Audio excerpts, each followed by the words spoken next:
Syederalun, ratusan imigran Rohingya kembali terdampar di tepi pantai Ujung Kareng, Kota Sabang pada Selasa 21 November 2023 sekitar pukul 22.30 waktu Indonesia bagian Barat.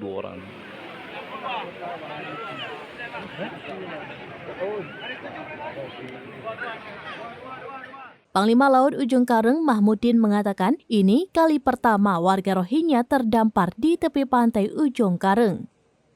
Saat ini warga Rohingya masih berada di tepi pantai Kampung Ujung Kareng.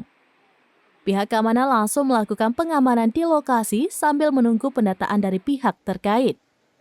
Manusia perahu itu mendarat di Kota Sabang menggunakan satu kapal dengan jumlah sekitar 200 orang. Untuk jumlah pasti imigran etnis Rohingya masih dalam pendataan oleh pihak terkait.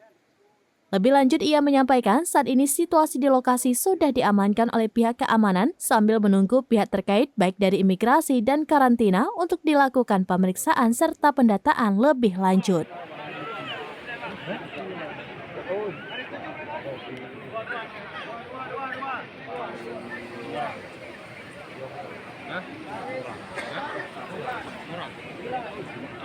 Ande. Punya lampu baru aja. Hanya pakai lampu Iya. dalam foto ya. Dia punya video anjir. Lu kena lu coba bude, baca dah bude video kayaknya.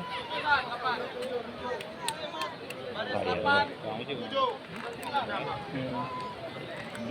Tapi dia main ikut tadi.